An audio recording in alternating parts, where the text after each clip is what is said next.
Captain Jake Morrison stood on the bridge of the U.E.'s Meridian, watching the stars through the large window. His ship was huge, carrying 50,000 people to their new home. They had been traveling for 2 years now, and everyone was excited. New Eden was waiting for them, a perfect planet where humans could build a new life. "Captain, we're getting something strange," said Lisa Park, the ship's science officer. She was staring at her computer screen with a worried look. "There's an old signal coming from that dead star system we just passed." Jake walked over to her. Station. Lisa was one of the smartest people he knew, and when she looked worried, he paid attention. "What kind of signal?" "It's really old. Maybe thousands of years old. The computer is trying to translate it now." Lisa pressed some buttons, and strange sounds filled the bridge. Then the computer spoke in its calm voice. Translation complete. Message reads, "Beware the persistent ones. They do not forgive. They do not forget.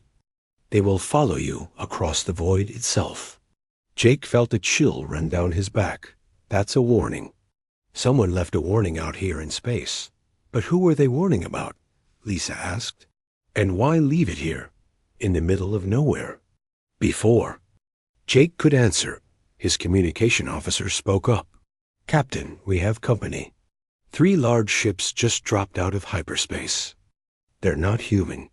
Jake looked at the main screen. 3 massive warships appeared, each one bigger than the Meridian. They were dark and covered in sharp angles, like metal predators. Jake had never seen ships like these before. "Open a channel," Jake ordered. "Let's see what they want." The screen flickered, and an alien face appeared. It had gray skin, 4 eyes, and a mouth full of sharp teeth. When it spoke, its voice was cold and full of hate. "I am Admiral Vextar of the Zephyrian Empire. You humans have entered our space without permission. This is not allowed." Jake stepped forward. "I'm Captain Morrison.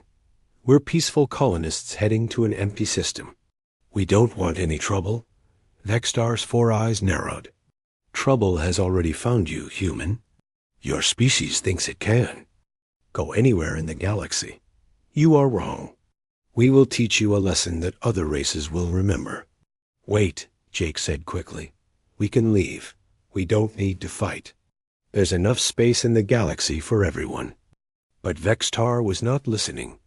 "Your ship will be destroyed. Your people will die. Other species will learn what happens when they disrespect the Zephyrian Empire." The alien ships opened fire. Bright energy beams hit the Meridian's shields, making the whole ship shake. Jake grabbed onto his chair as sparks flew from the control panels. "Shields at 60%, shouted the weapons officer. "We can't fight back, Captain. They're too strong." Jake knew his ship was not made for war. It was built to carry families to a new home, not to fight alien warships. "Get me engineering. We need to run." "Engines are damaged, sir," came the reply. "We're not going anywhere." More energy beams hit the ship. The lights went out for a moment, then came back on red and dim. People were screaming in the hallways. Jake could hear children crying. "They're targeting our life support systems," Lisa sighed, her voice shaking. "They're not trying to capture us. They want us all dead." Jake felt sick. These aliens were going to murder 50,000 innocent people just to make a point. "Get me ship-wide communications," he ordered. "All hands. This is the captain. We are under attack by hostile aliens. Get to the emergency shelters. Help your neighbors. Stay calm. We will get through this." But Jake knew they would not get through this. The alien ships were too powerful, and they showed no mercy. He watched on his screens as the Zephyrians destroyed the ship's weapons, then its engines, then started hitting the areas where people lived. "Captain," Lisa said urgently, "I'm sending the beacon data and everything we recorded to the emergency pods. If any of us survive, people need to know what happened here." Jake nodded. Good thinking. Send a message to Earth, too. Tell them about the warning. Tell them what these monsters did to us. The ship shook again, harder this time.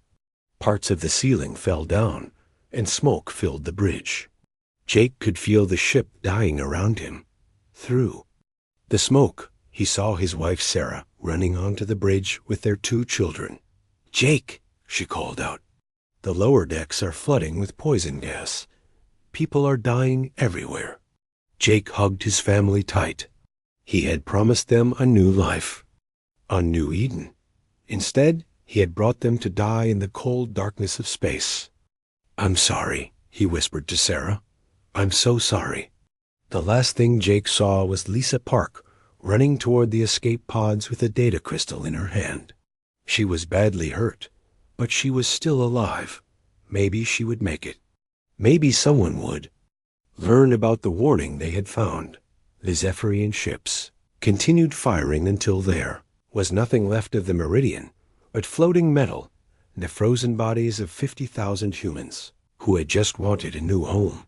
Admiral Vextar looked at the wreckage with satisfaction. "Let this be a lesson to all who dare enter Zephyrian space," he said to his crew. "Humans are weak. They cry and beg when faced with superior power. Now they are dead, and the galaxy knows the price of disrespecting us." But Vextar had made a mistake. In his arrogance, he had not listened to the ancient warning. He had not understood what kind of species he had just attacked. The Zephyrians would learn, but it would be too late. Somewhere in the darkness, Lisa Park's damaged escape pod drifted toward human space, carrying with it the proof of what had happened and the ancient warning that everyone had ignored. The hunt was about to begin. 6 months after the Meridian died, Lisa Park sat in a hospital bed on Outpost 7. Her body was healing, but her mind still saw the faces of all those people who had been killed. 50,000 men, women, and children murdered just to make a point. Admiral Sam Rodriguez walked into her room. He was a big man with gray hair and kind eyes, but today those eyes were full of anger. "Lisa, I've read your report 5 times. Are you sure about everything you saw?" Lisa nodded. "The Zephyrians didn't want our ship or our cargo. They just wanted us dead. They said it was a lesson for other species." She handed him a data crystal. "This has everything. The ancient warning we found, the attack, all of it." General Amy Collins entered the room behind the Admiral. She was younger than Rodriguez, with short black hair and a face that looked like it was made for war. "Our intelligence teams have been asking questions. The Zephyrians have done this before. 3 other colonies in the past year, all completely destroyed." "Haven Prime," Rodriguez said quietly. "New Sparta, Freetown Station. We thought they were accidents or pirates. We were wrong." Lisa stood up slowly. Her ribs still hurt, but she was done lying in bed while her friend's killers walked free. "What are we going to do about it?" "We're going to war," Collins said simply. "But first, we need to understand that warning you found. Dr. Tony Walsh is our best expert on old alien civilizations. He's been studying the beacon data." They walked to Dr. Walsh's laboratory. It was full of old artifacts and strange machines. Tony was a thin man with wild hair who got excited about ancient mysteries. But today he looked troubled. "This beacon is incredible," he said, showing them holographic symbols floating in the air. "It's over 10,000 years old, and the technology is amazing. But the message is what really matters. What does it mean?" Rodriguez asked. Tony pointed to the symbols. Someone was warning others about a species that never gives up. A species that will chase their enemies across the entire galaxy until they're all dead. The beings who left this warning called them the persistent ones. "Humans?" Lisa asked. "Maybe. Or maybe it was about some other species that's extinct now. But the warning was real. Someone learned the hard way not to cross these persistent ones. Rodriguez was quiet for a long moment. Then he spoke in a voice that made everyone listen. The Zephyrians think they taught us a lesson. They're wrong. We're going to teach them one instead. News of the attacks spread through human space like fire. Every human colony, every space station, every ship in the fleet wanted revenge. But Admiral Rodriguez was smart. He did not rush into battle with anger. He planned. We're not going to fight them like other species do, he told his officers. Most alien races fight until they get tired, then they make peace. We're different. We're going to hunt every single Zephyrian ship in base until there are none left. Captain Ben Carter commanded the battleship U.S. Vengeance, the most powerful warship in the human fleet. He was a calm man who never raised his voice, but his crew knew he was deadly in battle. Admiral, what are our orders? Find them. Follow them. Destroy them. No mercy for anyone who participated in the murder of civilians. The first battle happened at Kepler Station, where a Zephyrian patrol was attacking another human outpost. Captain Carter's ship dropped out of hyperspace right on top of them. The fight was over in minutes. The Zephyrian ships were powerful, but they were not ready for humans who fought with cold anger instead of fear. But the Zephyrians learned from this fight too. They started running instead of fighting. They thought the humans would get tired of chasing them and give up. They were wrong. Matt Cooper was the best engineer in the human fleet. He worked day and night to build new tracking systems that could follow ships through hyperspace. If they jump, we follow, he told his team, no matter how far they run. The breakthrough came when the Zephyrians made their biggest mistake. At New Sparta, they captured 2 human officers alive. Commander Rick Stone and Lieutenant Kate Miller were taken to a Zephyrian command ship for questioning. The aliens tortured them for information about human military secrets. Rick and Kate told them nothing, even when the pain was terrible. Finally, the Zephyrians decided to kill them, but Rick had hidden a small emergency beacon in his boot. As the aliens prepared to execute him, he activated it. The beacon sent out the location of the Zephyrian command ship before the signal was cut off. "We've got them," Admiral Rodriguez said when the signal came in. "Prepare the fleet. It's time to show these monsters what happens when you murder our people." The human fleet was different from other space navies. Most alien fleets were designed to control territory or protect trade routes. The human fleet had only one job now: hunt and destroy Zephyrians. Every ship was equipped with Matt Cooper's new tracking systems. Every captain had orders to pursue any Zephyrian vessel they found, no matter how far the chase led them. The humans did not care about territory or resources. They only cared about Justice Colonel Lisa Park, now recovered and serving as intelligence chief, set up spy networks on neutral stations throughout the galaxy. Human agents watched for Zephyrian ships and reported their movements. Soon, there was nowhere in known space that the Zephyrians could hide for long. "They keep asking for peace talks," General Collins reported to Admiral Rodriguez. "The Altarian Trade Consortium wants to mediate. They're offering us money and territory if we stop the attacks." Rodriguez shook his head. "This isn't about money or territory. This is about 50,000 murdered civilians. Tell the mediators that the Zephyrians can have peace when they're all dead or scattered to the far edges of the galaxy." The other alien species were starting to worry. They had never seen a war like this before. Usually, wars ended with negotiations and treaties. But the humans seemed to have no interest in anything except hunting down their enemy's dot at the Galactic. Council meeting on Harmony Station, alien ambassadors gathered to discuss the human war. "They're not fighting like civilized beings," complained Ambassador Creolon of the Hegemony. "They refuse all peace offers. They just keep killing." "Maybe. They have good reason," said Chancellor Mordak of the Centauran Federation. The Zephyrians did murder 50,000 of their people for no reason. War is war, Krialan replied. But this is different. The humans don't seem to want anything except revenge. They were right. The humans didn't want territory or tribute or apologies. They wanted every Zephyrian who had participated in genocide to pay the price. And they were willing to chase them across the entire galaxy to make it happen. In his private quarters aboard the UES Vengeance, Captain Carter looked at the star charts showing Zephyrian fleet movements. Red dots marked enemy positions, and blue lines showed where human ships were hunting them. They're starting to run toward the edge of the galaxy, he told his first officer.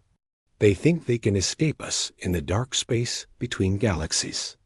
Can they? His officer asked. Carter smiled coldly. No, we'll follow them into the void itself if we have to. Admiral Vexstar wanted to teach the galaxy a lesson about Zephyrian power. Instead, he's about to learn what happens when you cross humanity. The hunt had only just begun. Dr. Tony Walsh had not slept in 3 days. He sat in his laboratory, surrounded by ancient texts and computer screens, trying to solve the mystery of the beacon. The warning message was clear, but he needed to know who had written it and why. The language patterns are fascinating, he muttered to himself, drinking his 5th cup of coffee. These symbols match some very old Zephyrian texts, but they're much older than any Zephyrian civilization we know about. His computer beeped. A new translation had been completed. Tony read it and nearly dropped his coffee cup.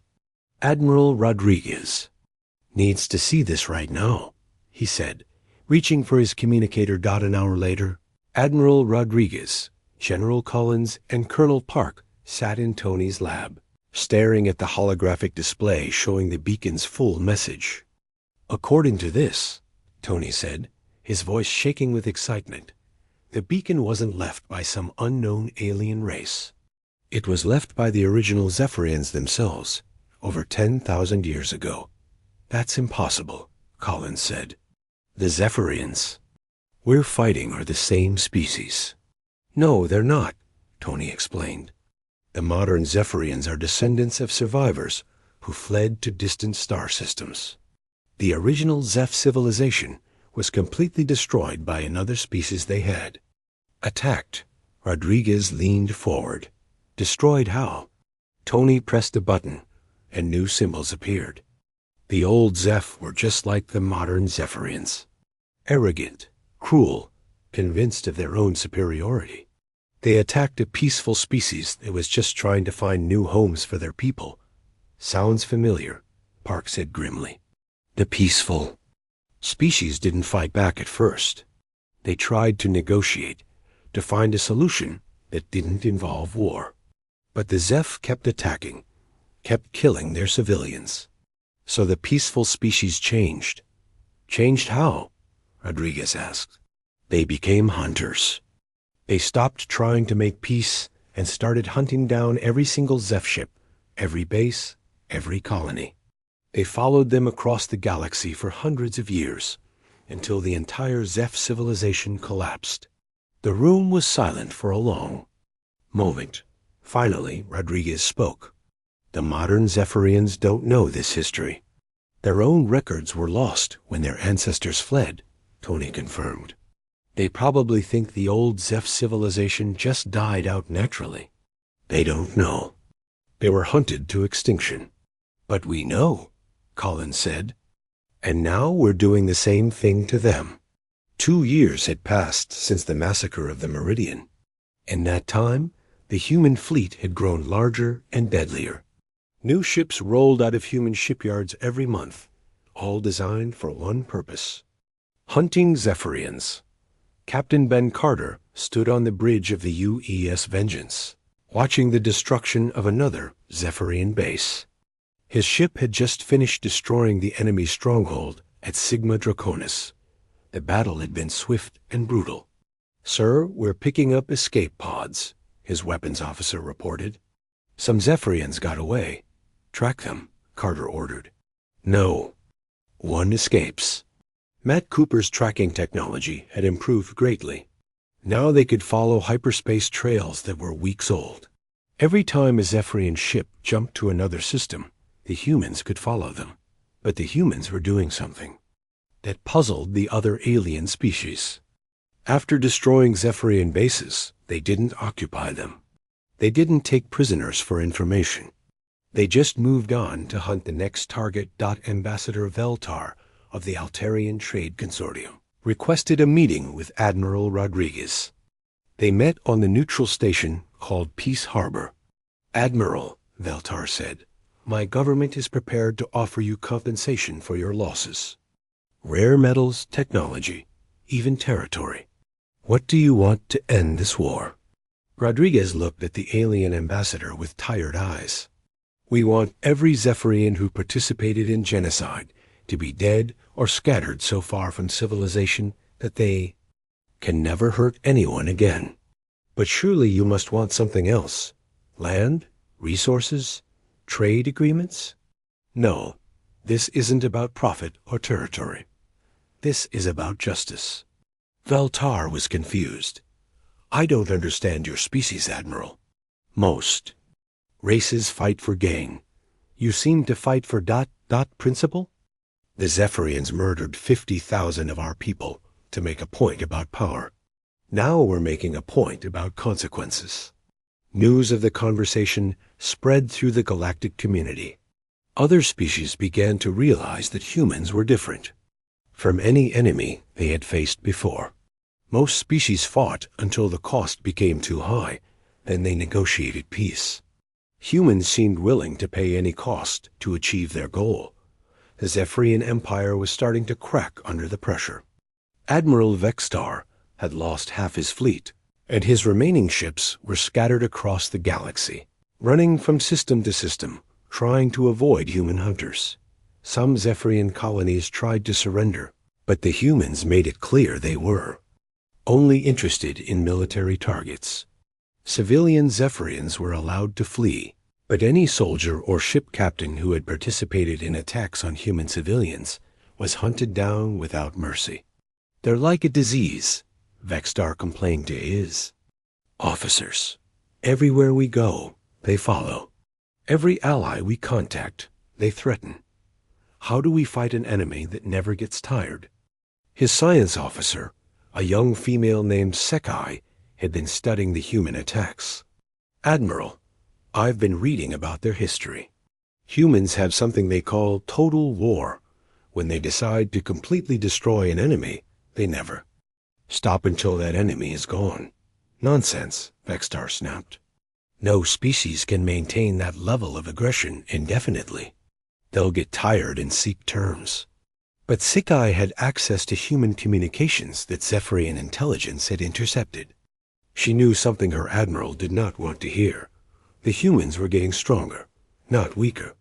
Every month, more human ships joined the hunt. Every battle made their tactics better. Captain Steve Murphy commanded the destroyer UES Retribution. His ship was smaller than Carter's battleship, but it was fast and deadly. Murphy specialized in hunting down Zephyrian command ships. "We've got a trail," his navigator reported. 3 Zephyrian heavy cruisers jumped out of the Arcturus system 6 hours ago. Course heading suggests they're going to the Void Nebula.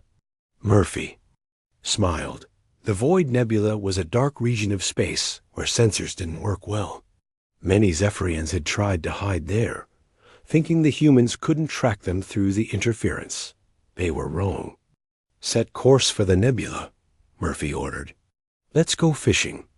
The chase through the nebula lasted for days.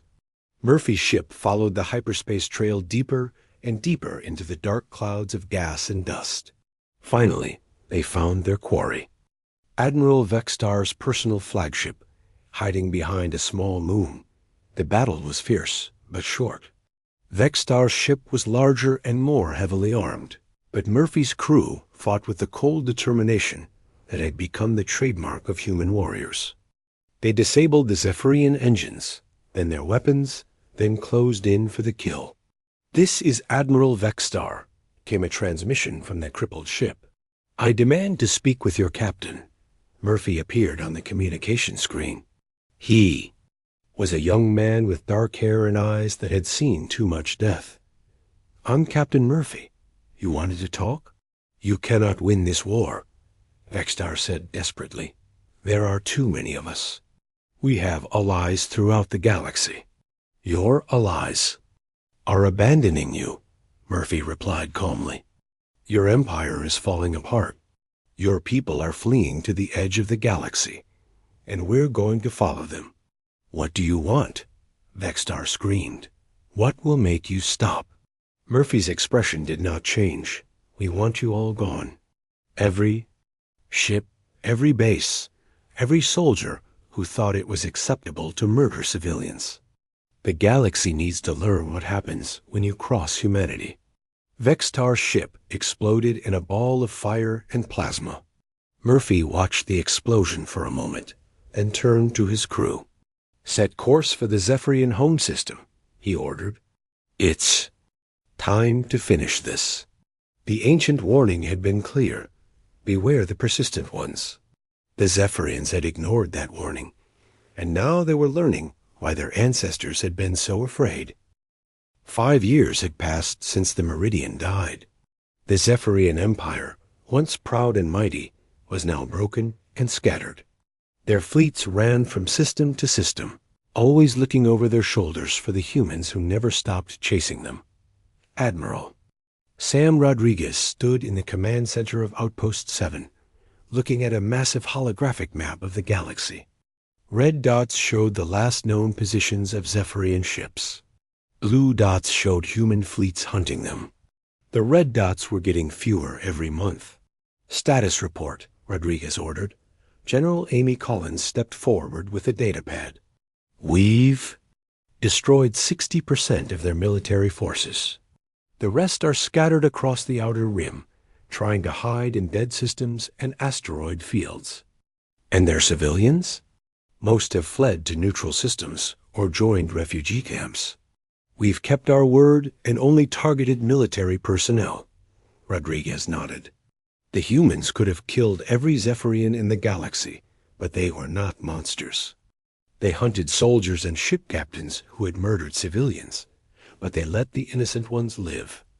Colonel Lisa Park, now a general herself, entered the room. Sir, we have a problem. The Galactic Council is demanding we attend a peace conference. Let me guess, Rodriguez said. They want us to stop hunting the Zephyrians. Yes, sir. Chancellor Corthiel of the Centauran Federation says the war has gone on long enough. He's threatening economic sanctions if we don't attend. Rodriguez was quiet for a moment, then he smiled grimly. Prepare my ship. It's time the galaxy understood exactly what the Zephyrians did to us. The peace conference was held on Harmony Station, a huge space station that served as neutral ground for diplomatic meetings. Representatives from dozens of alien species gathered in the Great Council Chamber, all hoping to end the human war against the Zephyrians. Chancellor Corthul was a tall, thin alien with blue skin and 6 arms. He had been trying to make peace in the galaxy for over a century. Admiral Rodriguez, he said as the human entered the chamber, surely 5 years of war is enough. The Zephyrians have been punished. It's time to forgive and move forward. Rodriguez walked to the center of the chamber, followed by General Park and Dr. Walsh. He looked around at all the alien faces staring at him with fear and confusion. You all know why we're here, Rodriguez began. 5 years ago, the Zephyrians attacked and destroyed a human colony ship carrying 50,000 civilians. Men, women, and children who just wanted to find a new home. We know the story, interrupted Ambassador Veltar. It was a tragedy, but continued warfare helps no one. A tragedy? Rodriguez's voice was cold. Let me show you what really happened. Dr. Walsh activated a holographic projector. Suddenly, the chamber filled with images from the Meridian's final moments. The aliens watched in horror as Zephyrian ships systematically murdered human families, including children. The Zephyrians didn't destroy our ship in battle, Rodriguez continued. They disabled it first, then slowly killed everyone aboard while they begged for mercy. They did this to send a message about Zephyrian power. The chamber was silent. Many of the alien delegates looked sick. And this wasn't the first time, General Park added. They had done the same thing to 3 other human colonies. 15,000 more civilians murdered just to prove they could. Chancellor Corthell cleared his throat. Admiral, we understand your anger. But surely 5 years of retaliation is enough. The Zephyrian Empire has been destroyed. Their military is scattered. What more do you want? Rodriguez looked around the chamber again. We want every being in this galaxy to understand what happens when you murder human civilians. We want the lesson to be so clear, so absolute, that no one ever makes the same mistake again. But the Zephyrians are nearly extinct as a military force, protested another delegate. How much more destruction do you need? Until they're all gone, Rodriguez said simply. Every ship captain who participated in genocide, every admiral who gave the orders, every soldier who pulled the trigger. We will hunt them to the edge of the galaxy and beyond if necessary. Dr. Walsh stepped forward. We also discovered something that makes this situation even more important. He activated another hologram, showing the ancient beacon. The warning we found was left by the original Zephyrian civilization, destroyed over 10,000 years ago by another species they had attacked without cause. The chamber erupted in shocked murmurs. The aliens had not known this part of the story. The modern Zephyrians ignored the warning left by their own ancestors, Walsh continued. They thought they were superior to any species that might oppose them. They were wrong. Chancellor Corthell raised one of his 6 hands. Admiral, even if everything you say is true, this level of ... persistence ... is unprecedented. Most species make peace after a few years of war. Most species are not human, Rodriguez replied. We remember our dead. We honor them by making sure their killers face justice. And we make sure the galaxy learns the price of crossing us without cause. The debate continued for hours. Several alien species offered to pay reparations to humanity on behalf of the Zephyrians. Others promised to help rebuild human colonies. A few even offered to help hunt down the remaining Zephyrian forces. Rodriguez refused all offers. This is not about money or help. This is about justice and teaching the galaxy a lesson they will never forget. As the conference broke up, many of the alien delegates were clearly troubled. They had expected humans to behave like other species. Fight for a while, then negotiate for the best deal they could get. Instead, they had discovered that humans were willing to spend decades hunting down their enemies with no thought of profit or territorial gain. Meanwhile, in the dark space between star systems, the remaining Zephyrian fleets were learning their own hard lessons. Sub-Admiral Kekstar, son of the dead Admiral Vexstar, commanded the largest surviving Zephyrian force from his hiding place in the Void Nebula. How many ships do we have left? He asked his officers. 43 warships and about 200 smaller vessels, his aide reported. But most of them are damaged and running low on supplies. And the humans? Still hunting us. Our scouts report human fleets in every system we might try to reach. They seem to know where we're going before we do. Kekstar stared at the star. Charts, trying to find somewhere his people could rebuild. But every system was either controlled by humans or their allies, or was too dangerous to support a colony. Sir, his communications officer spoke up. We're receiving a message from the human fleet. They're negotiating? Kekstar was surprised. For 5 years, the humans had refused all attempts at communication. Put it through. The face that appeared on the screen was older than Kekstar expected. Admiral Rodriguez looked tired, but his eyes were still hard as steel. "Sub-Admiral Kextar," Rodriguez said. "I'm told you're Vextar's son." "I am. And you're the butcher who's been hunting my people for 5 years. Your people murdered 65,000 human civilians," Rodriguez replied calmly. "I'm the man who's making sure they pay for it." "What do you want?" Kextar demanded. "I want you to surrender your fleet and face trial for war crimes. In return, we'll allow your civilian population to settle in systems far from human space." Kextar laughed bitterly. "And if I refuse? Then we'll continue hunting you until every last one of your ships is destroyed. We've followed you for 5 years. We can follow you for 50 more if necessary." "You can't hunt us forever," Kextar said, but his voice lacked confidence. "Can't we?" Rodriguez smiled coldly. "Ask the original Zephyrians how that worked out for them." The transmission ended, leaving Kextar staring at a blank screen. His officers looked at him with fear, desperation. They all knew the humans meant what they said. Captain Steve Murphy's destroyer UES Retribution was patrolling the edge of the Void Nebula when his sensors detected the Zephyrian fleet. He immediately sent a signal to Admiral Rodriguez. "Found them, sir.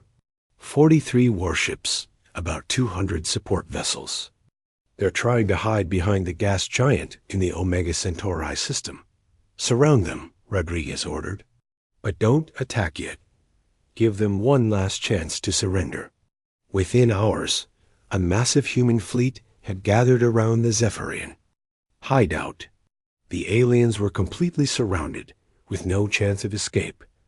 Kextar looked at the overwhelming force arrayed against him and realized his father had doomed their entire species the day he decided to attack the Meridian. The humans had kept their promise. They had followed the Zephyrians across the galaxy, never stopping, never giving up, never showing mercy to those who had murdered innocents. The ancient warning had been true. Beware the persistent ones. They do not forgive. They do not forget. They will follow you across the void itself. And now, at last, the Zephyrians understood why. 7 years had passed since the massacre of the Meridian. In that time, the Zephyrian Empire had become a ghost story told in the dark corners of the galaxy. Their mighty fleets were gone, their colonies abandoned, their people scattered to the far edges of known space. General Lisa Park stood on the bridge of the UES, the newest and most advanced ship in the human fleet. Through the window, she could see the final Zephyrian stronghold hidden in the Void Nebula. After 7 years of hunting, they had found the last organized group of Zephyrian military forces. "Status report," she ordered. Commander Nick Torres, her special operations leader, stepped forward. "Intelligence confirms this is Sub-Admiral Kextar's base. About 5,000 military personnel and their families. They've been building ships and planning to flee to another galaxy." "Not on my watch," Park said grimly. "What about the hostages?" 3 weeks earlier, Kextar had made a desperate move. He captured a human diplomatic ship carrying Ambassador Helen Kim and her staff. 23 humans were now prisoners in the Zephyrian base, and Kextar was demanding safe passage for his people in exchange for their lives. "Torres, is your team ready?" Park asked. "Yes, ma'am. We've studied the base layout for weeks. We can get the hostages out." Park nodded. "After 7 years of war, Shiha,